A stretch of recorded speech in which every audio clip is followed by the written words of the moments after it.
प्यारे अभ्यर्थियों नमस्कार। स्वागत है एक बार फिर से एक और नए शानदार महत्वपूर्ण प्रश्नोत्तरी क्लास में। तो दोस्तों आज के इस वीडियो में हम राजस्थान जीके के अति महत्वपूर्ण प्रश्नों को देखने वाले हैं जो कि सीईटी 2024 के लिए महत्वपूर्ण होने वाले हैं। जितने भी विद्यार्थी सीईटी 2024 चाहे ग्रेजुएशन लेवल के हो या 10+2 वाले हो तैयारी करें हैं दोस्तों, तो क्लास को एंड तक जरूर वॉच करना है आपको। और दोस्तों ये वही प्रश्न है जो आपके सीधे आपके एग्ज़ाम में आएंगे, यानी जो आप सीईटी का एग्ज़ाम देने जा रहे हो ना, जो इस क्लास में आपको प्रश्न करूँगा वो प्रश्न आपके सीईटी में डायरेक्ट यहाँ से छपने वाले हैं। तो एक बार सभी विद्यार्थी वो क्लास को शेयर कर दिए, लाइव जुड़ जाइए। अपने सेशन की शुरुआत करते हैं दोस्तों बिना कुछ देरी करते हुए। पहला प्रश्न देखिए आपकी स्क्रीन के सामने आ चुका है। क्वेश्चन नंबर 1 आपसे क्या पूछा गया दोस्तों कि विजय स्तंभ कहाँ स्थित है। ऑप्शन है मेहरानगढ़ में, दिलवाड़ा में, रणथंभौर में या चित्तौड़गढ़ दुर्ग में। दोस्तों विजय स्तंभ कहाँ पे है, सही बच्चे नीचे कमेंट बॉक्स में कमेंट करना कि विजय स्तंभ कहाँ पे है। तो इसका सही आंसर हो जाएगा चित्तौड़गढ़ दुर्ग में। विजय स्तंभ कहाँ पे आपका, चित्तौड़गढ़ दुर्ग में दोस्तों आपका विजय स्तंभ है। अगला प्रश्न देखिए दोस्तों क्या पूछा है। नेक्स्ट हमारा क्वेश्चन आपका कि राणा कुंभा की हत्या कहाँ हुई। बहुत ही प्यारा क्वेश्चन है, एग्जाम में आने वाला प्रश्न है 100%। कुंभलगढ़ में, नागदा में, चित्तौड़गढ़ में या अंचलगढ़ में। तो दोस्तों राणा कुंभा की हत्या हुई थी ये आपके कुंभलगढ़ में होती है। राणा कुंभा की हत्या कहाँ पे होती है दोस्तों, राणा कुंभा की हत्या वो कुंभलगढ़ में होती है। ए ऑप्शन को लॉक कर देना। अगला प्रश्न देखिएगा। अगला क्वेश्चन हमारा कि एशिया की सबसे बड़ी तोप जो जय बाण है ये कहाँ पे रखी गई है। ऑप्शन है तारागढ़ में, जयगढ़ में, जूनागढ़ में या अंचलगढ़ में। एशिया की सबसे बड़ी तोप है दोस्तों ये जय बाण है, ये कहाँ पे रखी गई है। बहुत ही प्यारा प्रश्न है, चाहे आप स्टार मार्क लो इस क्वेश्चन को, सीटी में आने वाला प्रश्न है आपका ये। तो एशिया की जो आपकी सबसे बड़ी तोप है जय बाण, ये कहाँ पे है। जय बाण जैसे जयगढ़, जैसे जय बाण यानी जयगढ़ में रखी गई। बी ऑप्शन आपका यहाँ पे करेक्ट हो जाएगा। अगला प्रश्न देखिए। गोरा और बादल ने किसकी रक्षा की थी। बहुत ही प्यारा प्रश्न है। महाराणा प्रताप की, रानी पद्मिनी की, राणा उदय सिंह की या कमलावती की। दोस्तों गोरा और बादल थे ये किसके सुरक्षक थे यानी किसकी रक्षा की थी। तो गोरा और बादल ने दोस्तों आपके रानी पद्मिनी की रक्षा की थी। ठीक है, बी ऑप्शन को लॉक करने वाली मेरे सभी साथियों का एकदम करेक्ट आंसर हो जाएगा। दोस्तों अगर आप भी करें सीटी एग्जाम 2024 की तैयारी तो इस चैनल को सब्सक्राइब कर लेना, क्योंकि आपको यहाँ पे सारी क्लासें देखने को मिलेगी और आपके 0 लेवल से तैयारी यहाँ पे आपको करवाई जाती है। पहला आपका जो प्रश्न था मैंने आपको पहले प्रश्न से यहाँ पे पढ़ाया दोस्तों, आपको पता चल गया होगा कि आपका एग्जाम का लेवल कैसा आएगा। देखिए अगला प्रश्न आपका कि राजस्थान को कौन सा मंदिर है जो चूहों का मंदिर कहलाता है। जमुई माता का है, करणी माता का है, कैला देवी का है या जीड माता का है। तो सभी विद्यार्थियों को पता है कि अपने चूहों वाली देवी कौन सी है। तो दोस्तों अपने चूहों वाली देवी ये अपनी करणी माता है। करणी माता का मंदिर है कहाँ पे, तो इनका मंदिर जो आपके देशलोक बीकानेर में है। करणी माता वो आपके चरणों की कुल देवी मानी जाती है। ये चूहों का मंदिर है इनका जो बीकानेर में है, जिसका निर्माण जो दोस्तों सेठ चांदवल ने करवाया था। सेठ जो चांदवल था दोस्तों इसने किवाड़ भी लगवाए थे चांदी के आपके, जिसे अलवर महाराजा बख्तियार सिंह ने बनवाया था। ठीक है, निर्माण तो सेठ आपके चांदवल ने करवाया था, लेकिन किवाड़ जो बनवाए थे आपके महाराजा बख्तियार सिंह ने बनवाए थे। राजस्थान का सबसे बड़ा ओरण है जो आपका लगभग 10,000 बीघा में फैला हुआ है। ठीक है, इसका जो पिनोरमा है वो आपका मेहरानगढ़, छोड़ो इसको आगे देखो। सूफी संत मीठे साहब की दरगाह निम्न में से किस दुर्ग में है। गागरोन, चित्तौड़गढ़, कुंभलगढ़ या बानगढ़ में। फटाफट से सभी बच्चे नीचे कमेंट करेंगे कि सूफी संत मीठे साहब की दरगाह कहाँ पे है। तो सूफी संत मीठे साहब की दरगाह ये आपकी गागरोन में हो जाएगी। ए ऑप्शन को लॉक कर देंगे सभी बच्चे यहाँ पे। गागरोन दुर्ग में दोस्तों आपकी मीठे साहब की दरगाह स्थित है। सूफी संत जो दिन चिश्ती है ना, इन्हें पीर मीठे महाबली भी कहा जाता है, ये बात आपको याद रखना है। अगला क्वेश्चन आपका कि अरावली के निम्नलिखित शिखरों में से सबसे नीचा शिखर कौन सा है। कुंभलगढ़, सज्जनगढ़, तारागढ़ या रघुनाथगढ़। बहुत ही प्यारा प्रश्न है आपका कि अरावली के ऐसे कौन से शिखर है जिनमें क्या है दोस्तों आपका सबसे नीचा शिखर है। तो सबसे नीचा शिखर वो आपका तारागढ़ को माना जाता है। ठीक है, सी ऑप्शन आपका यहाँ पे करेक्ट आंसर हो जाएगा। अगला प्रश्न देखिए। बूंदी जिले में स्थित पहाड़ियों को कहते हैं गिरवा, मगरा, डोरा पर्वत या आडा वाला पर्वत। आप सभी को पता है मित्रों कि बूंदी जिले में जो आपकी पहाड़ी है इनको क्या कहा जाता है। तो इन पहाड़ियों को अपने आडा वाला पर्वत के नाम से जाना जाता है। आटा वाला पर्वत है जो आपके बूंदी जिले में स्थित पहाड़ियाँ हैं इनको कहा जाता है, यानी डी ऑप्शन को यहाँ पे लॉक कर दें दोस्तों। बहुत ही प्यारा क्वेश्चन था, लाजवाब था, आनंद आ गया, वेरी गुड। सभी बच्चों का एकदम करेक्ट आंसर आ गया है। अगला प्रश्न है कि डामोर जनजाति अधिकतर पाई जाती है। डामोर जनजाति दोस्तों कहाँ पे पाई जाती है। डूंगरपुर और बांसवाड़ा में, कोटा और बारा में, प्रतापगढ़ में या भीलवाड़ा में। तो डामोर जनजाति ये आपको मिलेगी डूंगरपुर और बांसवाड़ा में। कहाँ पे मिलेगी दोस्तों डामोर जनजाति, डूंगरपुर और बांसवाड़ा में मिल जाएगी। ए ऑप्शन आपका यहाँ पे सही आंसर हो जाएगा। अगला प्रश्न देखिए दोस्तों। आहड़ सभ्यता किस अन्य नाम से जानी गई है। आहड़पुर, अगस्त्यपुर, अघाटपुर या आदमपुर। दोस्तों आहड़ सभ्यता का बहुत बार आपका अन्य नाम है वो आपके एग्जाम में पूछ लिया जाता है, तो आपको यहाँ पे पता होना जरूरी है कि आहड़ सभ्यता इसका अन्य नाम क्या है। तो लाडलो आहड़ सभ्यता का अन्य नाम है वो आपका अघाटपुर हो जाएगा।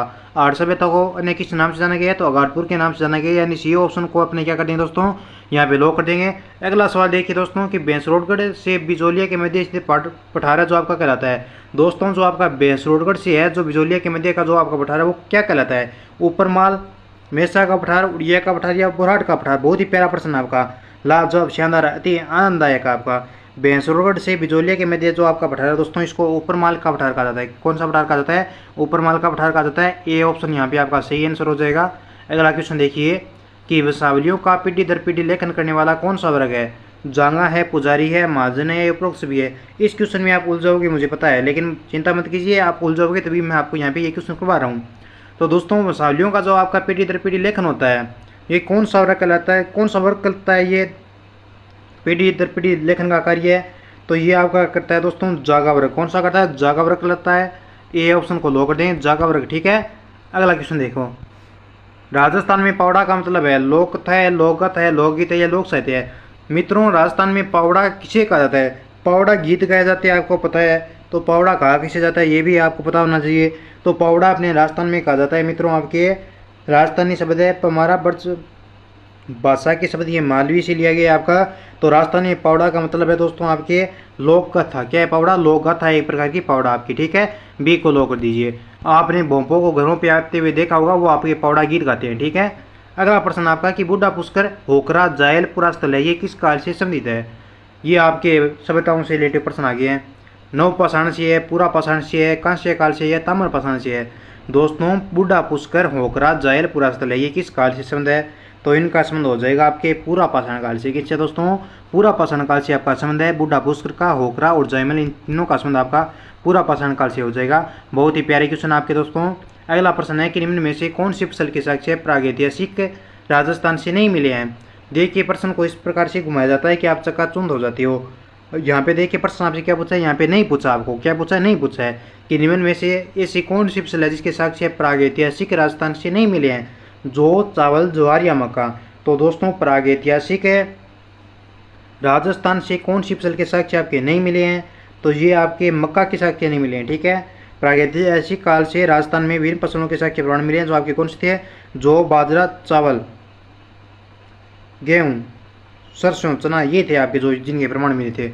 आगे देखो अगला प्रश्न, राजस्थान के किस किले में इस्लामी संत मलिक साहब का मकबरा स्थित है। रणथंभौर के किले में, चित्तौड़गढ़ के किले में, जालौर या तारागढ़ के किले में। लाडलों राजस्थान का ऐसा कौन सा किला है जिसमें इस्लामी संत मलिक साहब का मकबरा स्थित है, तो मलिक साहब का मकबरा है वो आपके चित्तौड़गढ़ के किले में है। कहाँ पे दोस्तों, चित्तौड़गढ़ के किले में संत मलिक साहब का क्या दोस्तों मकबरा। क्या मैंने सही बताया, अरे बोलो क्या मैंने सही बताया, नहीं नहीं नहीं, चित्तौड़गढ़ आपका गलत है। यहाँ पे दोस्तों संत मलिक साहब की दरगाह है वो आपके जालौर दुर्ग में स्थित है। अलाउद्दीन खिलजी की जालौर विजय के बाद बगदाद के सुल्तान मलिक शाह के सम्मान में इनका निर्माण किया गया था आपका, ठीक है।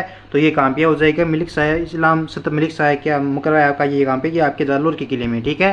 पीछे मत बोला करो, आप गलत हो जाएगा आपका क्वेश्चन पीछे बोलोगे तो। मत्स्य जनपद का सर्वप्रथम उल्लेख किस में मिलता है, ऋग्वेद, यजुर्वेद, सामवेद या अर्थवेद।